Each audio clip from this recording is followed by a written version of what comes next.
Supreme court के गलियारों से लेकर देश की सियासत तक एक सवाल बार बार उठ खड़ा होता है कि क्या अनुसूचित जाति एससी और अनुसूचित जनजाति एसटी के आरक्षण में भी क्रीमी लेयर लागू होनी चाहिए? क्या आर्थिक रूप से संपन्न हो चुके परिवारों को इस दायरे से बाहर कर देना चाहिए?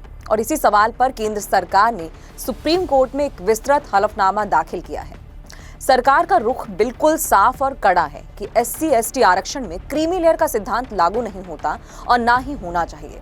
ये नियम सिर्फ और सिर्फ ओबीसी और एसईबीसी सामाजिक और शैक्षणिक रूप से पिछड़े वर्गों के लिए ही है। अगले कुछ मिनटों में कानूनी नफा नुकसान, संवैधानिक प्रावधानों और सामाजिक हकीकत को समझते हैं कि आखिर केंद्र सरकार ने स्टैंड क्यों लिया और इसके पीछे का विधिक तर्क क्या है और भारत में आरक्षण का असली दर्शन क्या कुछ कहता है और माजरा क्या है।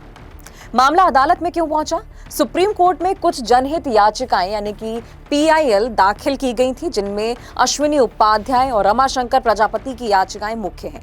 इन याचिकाओं में ये मांग की गई थी कि एससी एसटी और ओबीसी तीनों श्रेणियों के भीतर आय यानी इनकम पर आधारित प्राथमिकता तय की जाए। दूसरी मांग, जो लोग आर्थिक रूप से मजबूत हो चुके हैं उन्हें क्रीमी लेयर मानकर आरक्षण का लाभ ना दिया जाए ताकि कोटा का जो लाभ है वो नीचे दबे और कुचले गरीब तबकों तक पहुंच सके।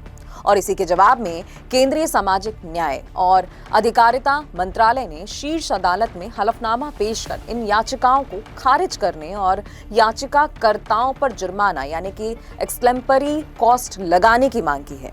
केंद्र सरकार ने अपने हलफनामे में महज राजनीतिक बात ही नहीं कही, बल्कि सुप्रीम कोर्ट के ही पुराने ऐतिहासिक फैसलों और संविधान के मूल ढांचे का हवाला दिया है।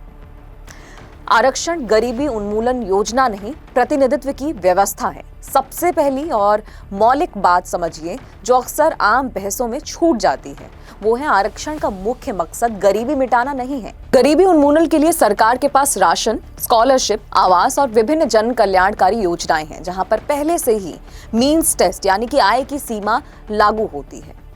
नौकरियों और शिक्षण संस्थानों में आरक्षण का मूल उद्देश्य है ऐतिहासिक छुआछूत, सामाजिक भेदभाव और प्रतिनिधित्व की कमी से जूझ रहे समाजों को मुख्य धारा में जगह देना। जब तक सामाजिक संरचना में जातिगत पूर्वाग्रह मौजूद है, तब तक किसी व्यक्ति की केवल आर्थिक स्थिति सुधर जाने से उसका सामाजिक और ऐतिहासिक पिछड़ापन रातों रात खत्म नहीं हो जाता।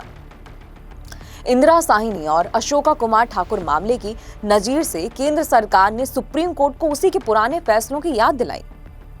इंदिरा साहिनी केस 1992 की अगर बात करूं तो 9 जजों की संविधान पीठ ने जब पहली बार क्रीमी लेयर की अवधारणा पेश की थी तो कोर्ट ने स्पष्ट रूप से कहा था कि सिद्धांत केवल और केवल ओबीसी श्रेणियों के लिए है, इसे एससी और एसटी वर्गों पर लागू नहीं किया जा सकता। दूसरे मुख्य बिंदु की अगर बात करूं, अशोका कुमार ठाकुर केस 2008, 5 जजों की पीठ ने पुनः स्पष्ट किया कि एससी एसटी समुदायों के लिए क्रीमी लेयर की अवधारणा अप्रासंगिक है।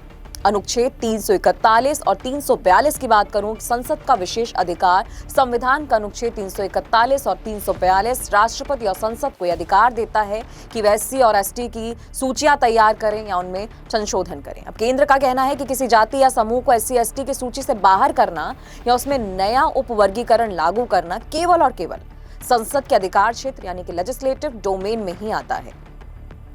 न्यायपालिका सीधे आदेश जारी करके कार्यपालिका को नीति बनाने के लिए बाध्य नहीं कर सकती।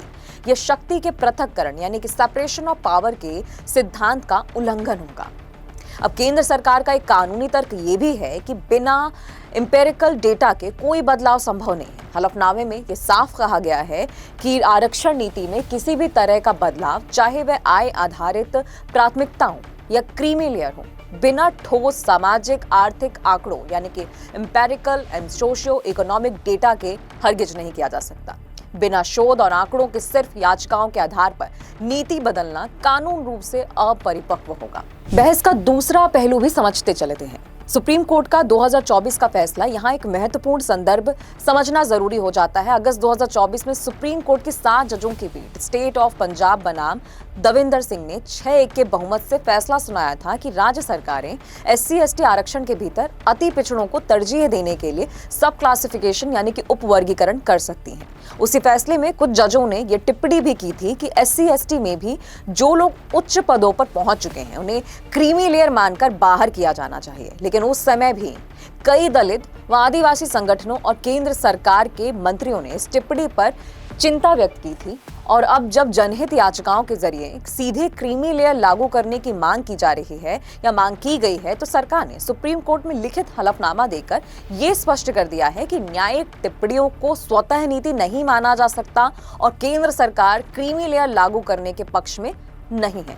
तो अब निष्कर्ष की बात यह है कि आरक्षण केवल कोई आर्थिक राहत पैकेज या गरीबी हटाओ योजना नहीं है। ये भारत के सामाजिक लोकतंत्र का एक बुनियादी ढांचा है। केंद्र सरकार के इस हलफनामे का सीधा और स्पष्ट संदेश यही है कि जब तक सदियों पुराना सामाजिक पूर्वाग्रह और भेदभाव पूरी तरह से खत्म नहीं होगा, तब तक महज आर्थिक स्थिति सुधर जाने के आधार पर SC/ST समाज से उनका संवैधानिक सुरक्षा कवच नहीं छीना जा सकता। और अगर इसमें कल को कोई बदलाव भी करना पड़े तो उसकी चाबी जनता की ही चुनी हुई संसद और पुख्ता आंकड़ों के पास होगी, ना कि अदालती कमरों में दायर याचिकाओं के पास। और ऐसे ही तमाम विश्लेषण देखते रहने के लिए हमें फॉलो करिए द फ्रीलांस मीडिया, और मैं हूं आपके साथ सान्या। खबरों की स्वतंत्र आवाज सुनने और देखने के लिए सब्सक्राइब कीजिए TFM यानी द फ्रीलांस मीडिया।